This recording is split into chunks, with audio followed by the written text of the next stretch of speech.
What is NASA searching for in the deep ocean? Deep beneath the ocean surface, around 10 kilometers down, NASA is conducting a mysterious mission called Project Nemo. The focus is on an autonomous underwater vehicle named Orpheus, which is diving into the ocean depths to carry out research. So, what exactly is NASA doing so far underwater?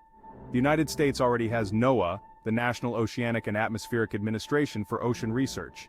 Is NASA uncovering evidence of alien life forms? Or is there a looming Earth disaster they're warning us about? Geophysicist Edward Bullard once noted that we know more about the Moon and Mars than our own oceans. With this in mind, NASA has set a tight 2-month deadline for this mission. What's driving this urgency?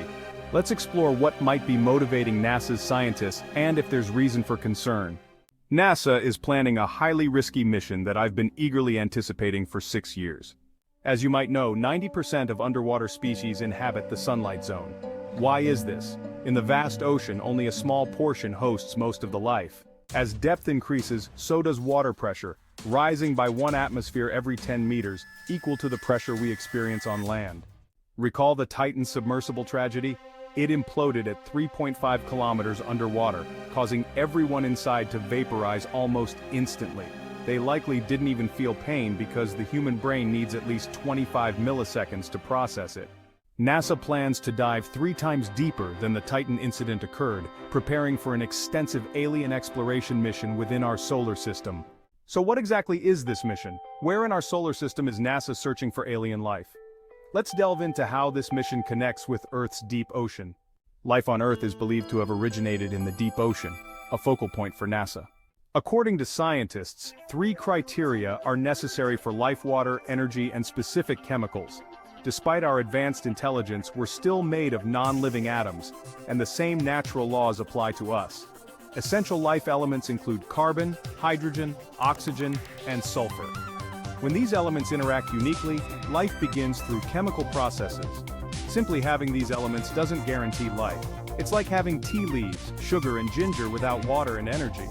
Just ingredients alone don't make tea. In Earth's early days, these elements needed water and energy provided by the oceans. But where does energy come from in the deep ocean where sunlight doesn't reach?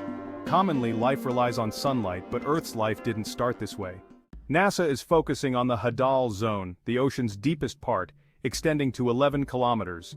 This zone contains hydrothermal vents, underwater volcanoes releasing boiling water, minerals, and steam, with temperatures up to 400 degrees Celsius, or 752 degrees Fahrenheit.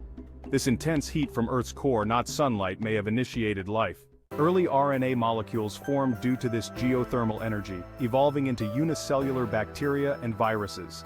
After billions of years, these evolved into multicellular life forms and animals. This concept inspires NASA's search for life on other planets. Where might we find similar conditions in space? Mercury is too close to the Sun, Venus is highly acidic, and while Mars is extensively studied, no liquid water has been found. Gas giants like Jupiter and Saturn lack solid surfaces. However, their moons might harbor suitable conditions. Let's examine Europa, Jupiter's 4th largest moon. NASA data suggests Europa has a subsurface ocean, akin to Earth's deep-sea waters. Images from Voyager and Galileo show Europa's icy surface, but tidal flexing from Jupiter's gravitational forces generates geothermal energy, keeping the ocean liquid.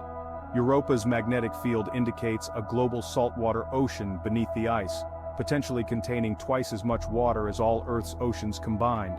The core's geothermal energy might also create hydrothermal vents. Studies suggest Europa's environment contains carbon, oxygen, hydrogen, and sulfur, key elements for life. This is why NASA is sending a space probe to investigate Europa. The Europa Clipper satellite is set to launch in October 2024, using a slingshot maneuver around Mars to gain momentum before heading to Jupiter and Europa. The journey will take about 7 years, requiring precise calculations to ensure the satellite reaches its destination. When the Europa Clipper arrives in 2031, it will analyze Europa's surface and environment, including gravity, temperature, radiation, and atmosphere. Cryobots, ice-penetrating robots, will then drill through the ice to access the subsurface ocean, a process that may take years. The cryobots, powered by nuclear energy, will descend to the ocean floor, releasing 48 micro-robots at various depths to search for life. This sounds like science fiction, but the potential discovery of alien life is incredibly exciting. What are the odds of finding life on Europa? Despite decades of searching, definitive proof of alien life remains elusive. Could there be other pathways to life we don't yet understand? Even if this mission doesn't succeed, it represents humanity's curiosity and drive for exploration, pushing us to reach new heights. History shows that revolutionary missions like these advance science and technology, benefiting all of human civilization. Let curiosity guide you, as there is always more to learn and explore.